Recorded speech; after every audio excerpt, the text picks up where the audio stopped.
what have they? Are they re-releasing? Some new things and a lot of reissues. Huh, Lots okay. of reissues. Lots of. I've got a lot of that old like Coltrane stuff and the Jackson stuff on Impulse.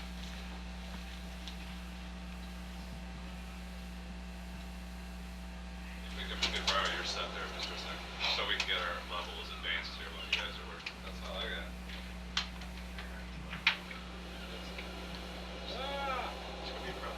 Two. Hello, is anybody there? Okay, make sure that the volleyball stuff is pretty low too. Okie dokie. Whenever you're ready to go, Olivia.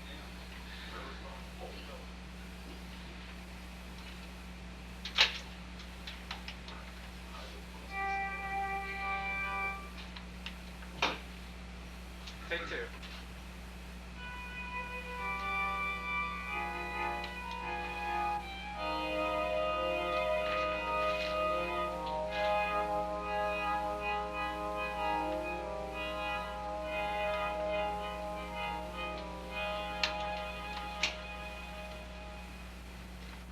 Where am I from?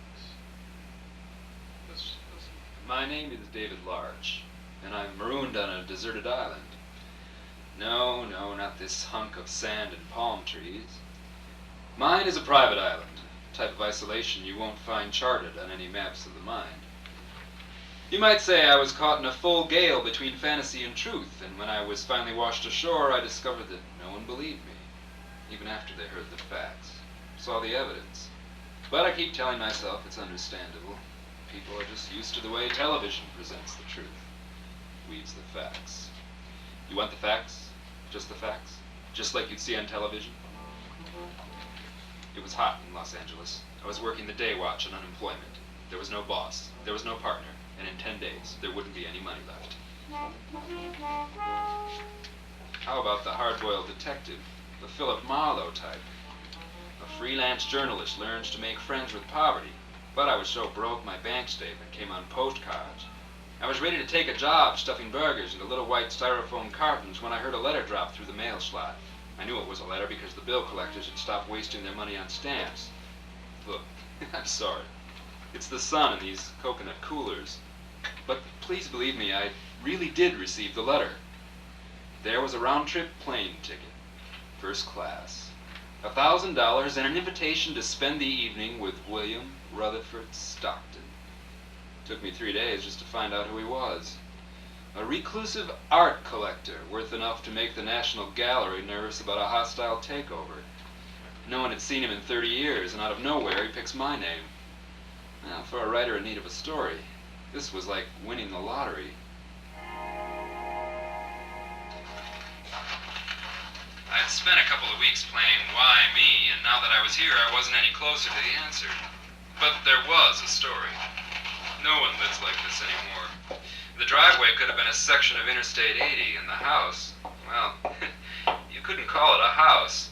If the east wing burned down, Stockton wouldn't find out till he read the morning paper. I rang the bell and waited, feeling the sweat running down my body. I told myself it was the July heat, but I was far from being cool about stepping into a world of this much money. I'm Mr. Larch, do come in. I wasn't sure what to expect. I shivered involuntarily. I told myself it was the strange feeling coming from this place, but in reality I was just cold. Stockton had the air conditioning on, and the place felt like a meat locker. The only thing missing was the sawdust. As I walked into the huge wood-paneled study, I saw Stockton sitting in a leather chair in front of a forest fire in the biggest fireplace I'd ever seen. This was straight out of an old Grade B movie. He was wearing a velvet smoking jacket and a black eye patch over his left eye. Maybe he really couldn't see me, but I had a feeling he was playing the lead role to the hilt, and I wondered what part he wanted me to play. Mr. Larch, thank you for coming. Please sit down. That will be all, Wendell. There was a story here, but I wasn't sure if I should sell it to People Magazine, Art News, True Confessions, or Psychology Today. Mr. Stockton, I'm I'm glad to meet you. Would you care for a glass of brandy? Takes the chill out of the night air. Well, perhaps if you turn down the air conditioning. But then I couldn't have such a beautiful fire, could I? I guess not. To your health, Mr. Larch. Thank you. And to yours. You know, it's been 37 years since I have entertained anyone here. I'm honored. Which brings That me you are around. here is my honor. A distinguished journalist such as yourself. Are you sure you invited the right man? You are David Larch, aren't you? Yes, but I'm not. And you are a writer. Your book, When Truth Traveled in Steerage, a look at journalism in the 1980s. Catchy title. That is your book. Yes, I'm afraid so. But certainly nothing to You're distinguish too it. modest. I found it an excellent indictment of the profession. You and about 900 other readers. If they ever publish a worst seller list, mine will be at the top. What better proof of your thesis?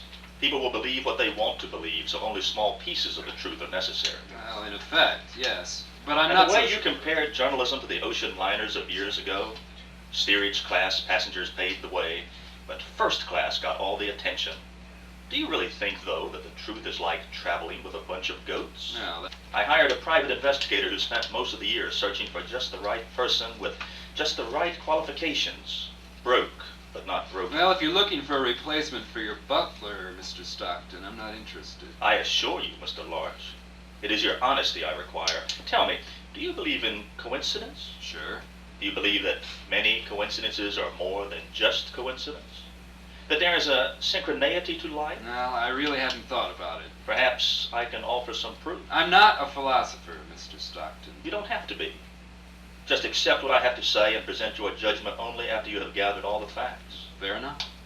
I should start with how I met my now deceased partner, J.L. Prentice. It was 1938. I had a small art and antiquities business in New York. Like yourself, I was struggling to make ends meet. Please, no need for a notebook. I'd rather none of this left with you. One day, this man walks in. It was J.L. He told me about the many wealthy Europeans, Jews and Gentiles, who wanted to escape the jackboots of Hitler's army. Our country was more than willing to welcome them for a price. And J.L. wanted me to help dispose of a few family treasures. Discreetly, of course. At first, I asked no questions. I couldn't afford to. But one day, he took me with him.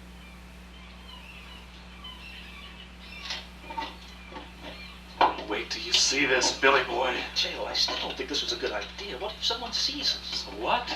Just a few crates of household furnishings, family belongings from the old country? Shouldn't we just wait as we I'm always... not taking any chances with what's in here. But if customs discovers we're not unbiased, disinterested third parties... Just this crate? We could go to jail.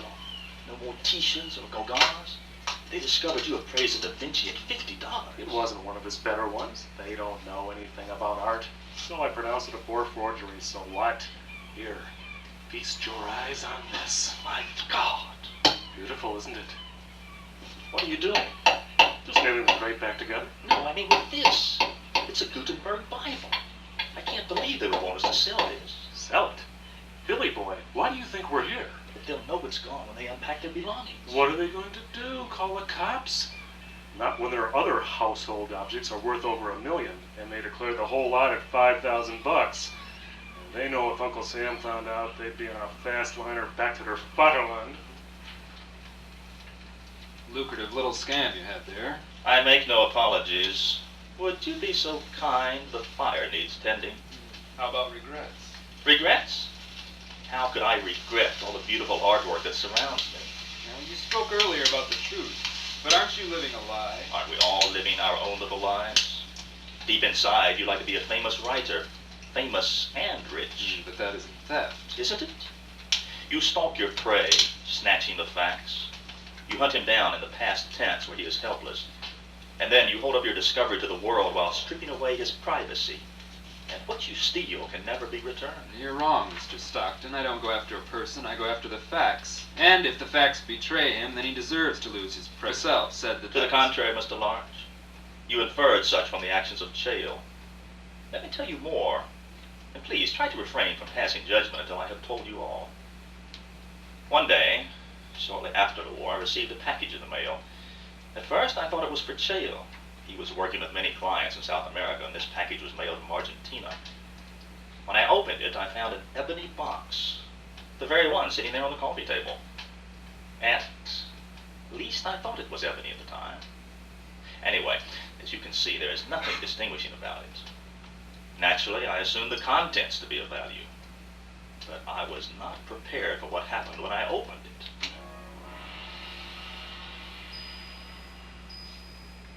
I am Bibidor, of the genus of the White Jinn, of the house of Azucar in the reign of Gazosolo, the 10th dynasty of His Imperial Majesty, Kalk.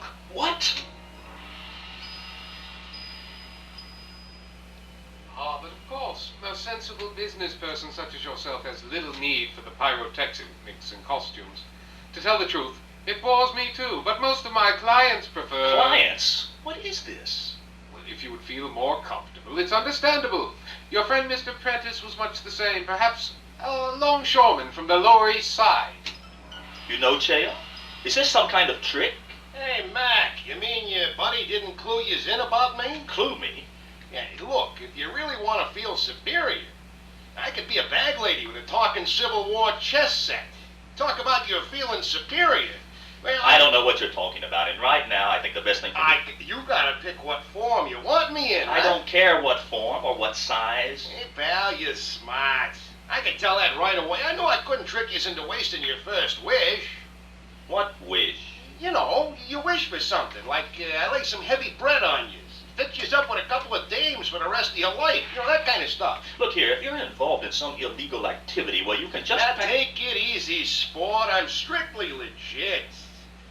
But, how could I be so dumb? I should have known. Your buddy never said nothing about me, huh? No, he... Now, look, I'm a genie. Your basic genie. Well, I mean, not your garden variety, because I can do a lot of stuff.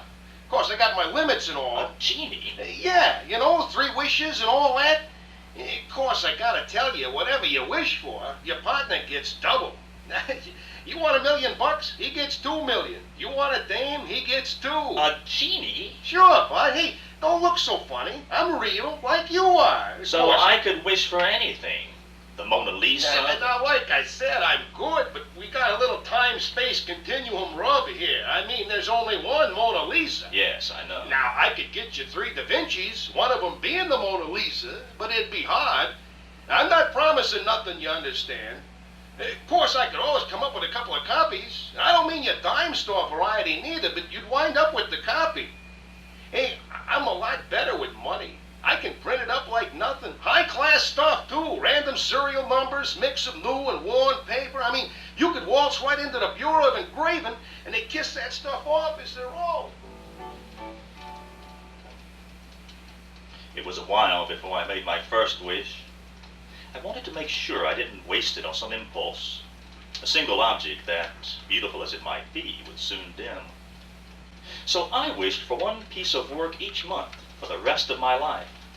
And that piece must be the best example of a known artist. Artist in the broadest sense of the word. It was like being a child again.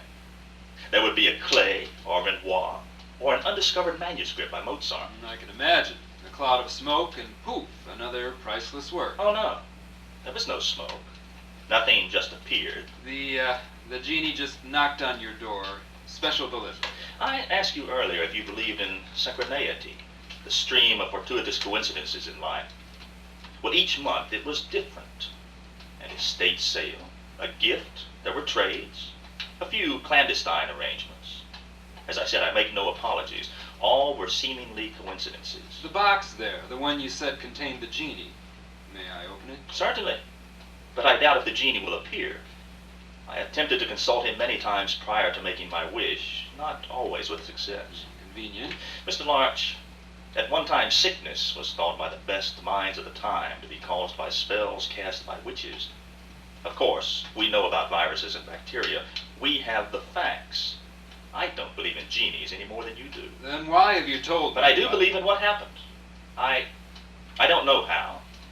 Perhaps a hologram. Beings from another dimension, time warps. I'll leave the explanations to someone else. But I do know what happened. Come with me. I want to show you some of the results. A Gutenberg Bible, Mr. Larch. This one was printed on parchment, exceedingly rare. It looks so new. The condition. It has been well preserved. If it weren't for this sealed chamber, I dare say our air pollution would destroy it. Of the 200 or so Mr. Gutenberg was thought to have printed, do you know why some were on parchment? To make them last long. Those printed on paper still look newer than a 6-month-old New York Times. No, the parchment versions were given to the church, a brilliant way of convincing the reigning authorities that printing was not an invention of the devil. This used to be the gallery where all our impressionist works hung. Circumstances have forced some rearranging. These are my favorites. The Van Gogh over there, the Rembrandt, A Da Vinci. one of his sketchbooks. Some would argue they're more authentic than many of the works he signed. Well, I don't know much about art, Mr. Stockton, but this collection is the most beautiful I've ever seen. This is by no means all of it. There are rooms. Rooms I haven't seen in almost 30 years. Why not? You still have one eye and your leg. It's not for any physiological reason. You might say psychological. You see this wall? Behind it is another gallery. This used to be the entrance. 2/3 of this place has been bricked up. Bricked up solid for 30 years with only one door in, and that is guarded by an elaborate security system. But why? At one time, our collections were intermingled. If you remember, for each work I received, Chale received 2. But we thought of it as one collection. Chale had scheduled a 2-month trip to the Orient, and I decided to hold an opening, if you will, and invite a select group of people who had snubbed me before the war. And this is from the Boer War. The motion of the ocean. No, really, the Boer War.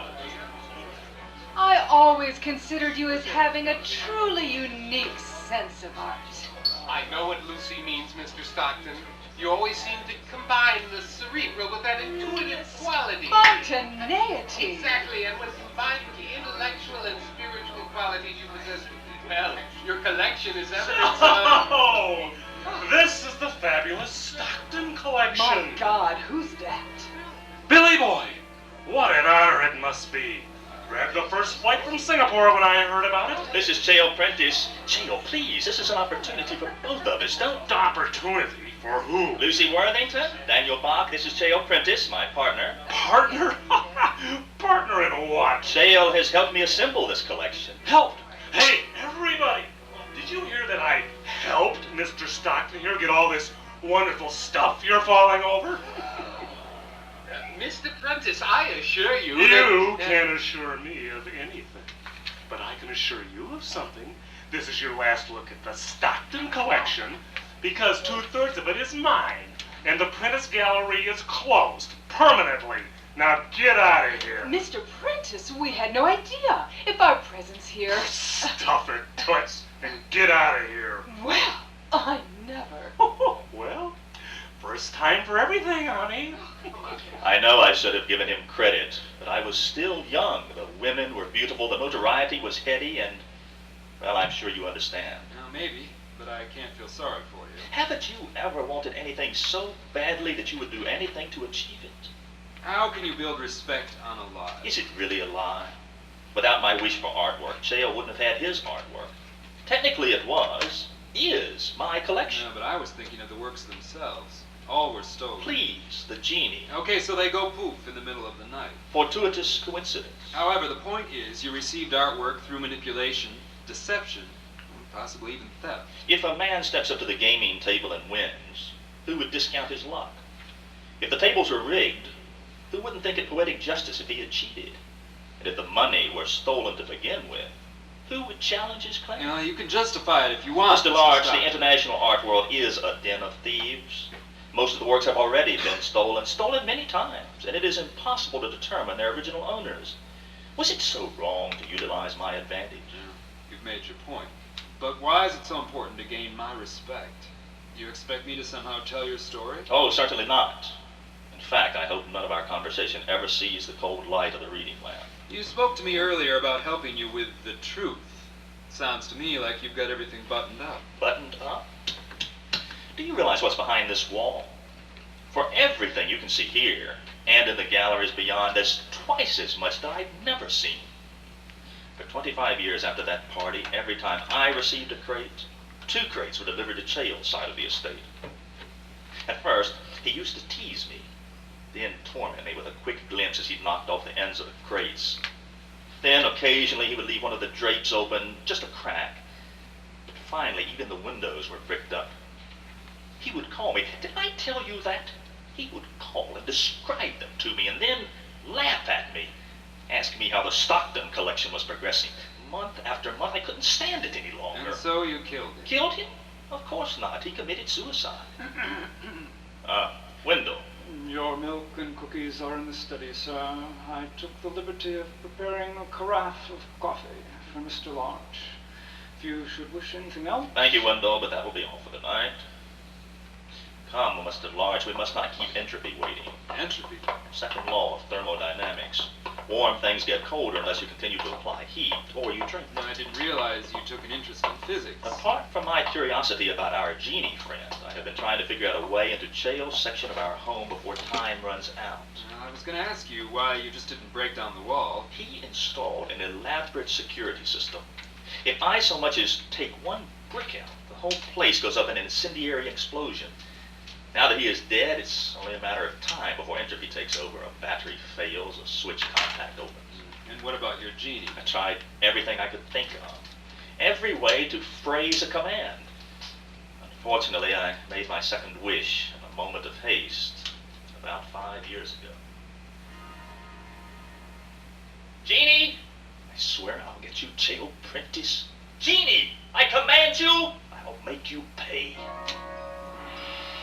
Hey, pal, cool it here. I mean, you're gonna have to use your wish to call in an E-unit. Take a fast ride to the hospital. Do you know what he's doing? Well, to tell you the truth, I've been so busy running here. He running just there. destroyed a Chagall stained glass, smashed it into 1,000 pieces. He says he's running out of room, and he's going to begin destroying one piece for every new one he receives. So what do you want me to do about it? Stop him. I can't.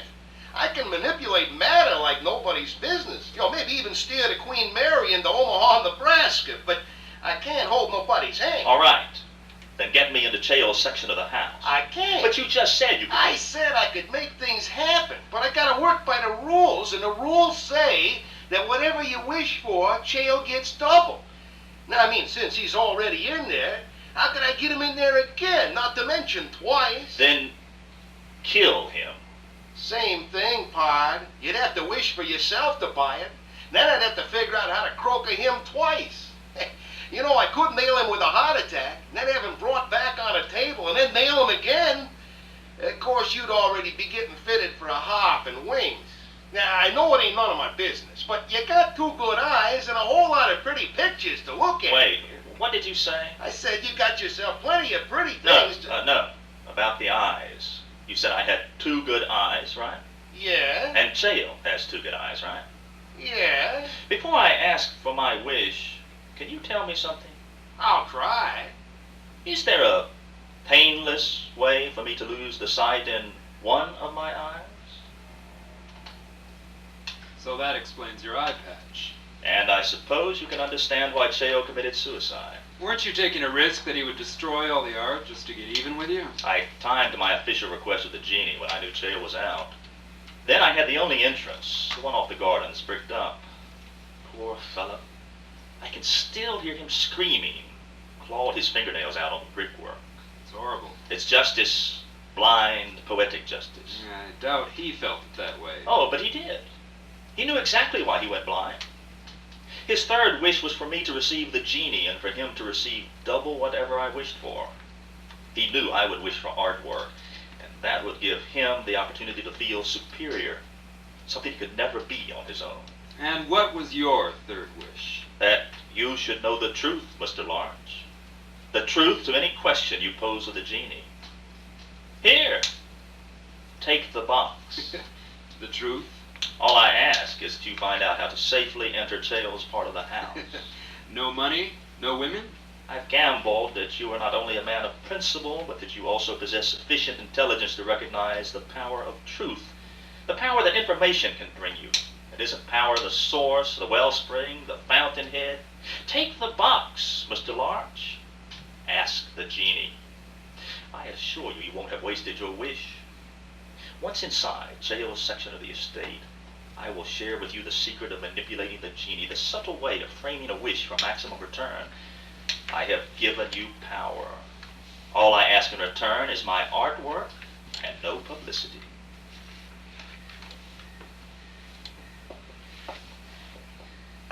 My evening with Stockton ended as abruptly as it had begun. Walking to my car, I felt more than a little sorry for him. All of us live by those little lies that frame our identity, the secret wish of the ego. But we're held in check by the judgment of others. Yeah, not Stockton.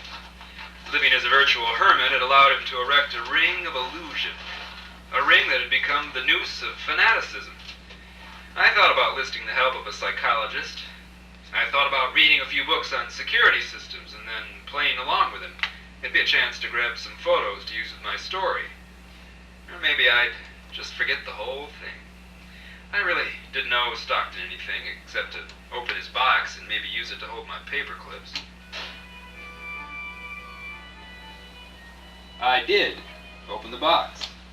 And would you believe it, there really was a genie. No, of course you wouldn't believe it. No one ever does. Stockton made sure of that. You see, the genie will allow me to know the truth. The whole truth. About anything or anyone. But the catch is, no one will believe me. That's the condition Stockton put on the wishes.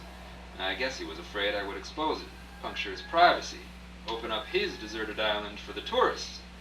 But he never considered that he would not believe the truth about Chael Prentice's security system. I tried everything to convince him that Prentice didn't have one. Just wired up a bunch of electronic junk to fool him. All he had to do was knock down the bricks and walk inside. But the last time I saw Stockton, he was on his knees in front of the bricked-up doorway, picking at the mortar with his fingernails. Would you care for another coconut cooler, sir? Thank you, Wendell. Wendell, Yes, sir. you were there when I tried to convince Stockton of the truth. You saw him go crazy. With all due respect, sir, I try to refrain from commenting about former employers, but Mr. Stockton did appear to be most agitated that day. Most agitated. Thank you, Wendell. You see, even Wendell doesn't believe me. He doesn't even believe what he saw with his own eyes. That should be proof enough I'm telling the truth. You want more? Ask yourself how an out-of-work writer could amass a fortune. The condos up there, the 61-foot Stevens moored out in the bay, all mine. And there's more. You see, I found a way to present the truth and make it pay. So next time you're standing in line at the supermarket checkout, pick up one of those tabloid papers. You know, the ones with headlines like, "Horrified Mom Watches Son Eat His Own Head." Stupid? Maybe. But the one I own is all true. You still don't believe me. No, of course you don't. You know what's true and what isn't. You can distinguish between fantasy and reality, but think about this. I still have one wish remaining. I haven't worked it out completely, but I'm close. And someday, I'll find someone who does believe me. You've been listening to a live presentation of the Grand Rapids Radio Players production of Believe Me, written by John Manchester, featuring Mark Nichols as Larch, Dave Reed as the butler and first genie, John Baker played Stockton, Bill Iddings as Chael, Salem Joseph as the second genie and the man, Ed Buchanan as the featured genie, and Kathy Poltrock played the woman. Gene Tross was the musical director. Jim Middleton coordinated live sound effects with the assistance of Dave Middleton and John S. Douglas. Taped effects were coordinated by Scott and Kent Vanderberg. Recording engineer was Scott Hanley with technical assistants Pete Steele and Dean Anthony for WGBU-FM. Our thanks to Urban Institute for Contemporary Arts, Grand Valley State University, West Michigan Public Broadcasting, WGBU-FM. Thanks to Roger Kohlhaus for historical assistance. Believe Me was produced and directed by Michael Packer for Sparks Audio. For more information about Sparks Audio, write us at P.O. Box 3540, Grand Rapids, Michigan, or call 616-363-8231. Use that mic. Why'd they throw me in there? You're 2940. Actually, about 29:20. 2920. Not bad. 2920. I've got a couple notes I want to give to the tape people, and then I'll be right in.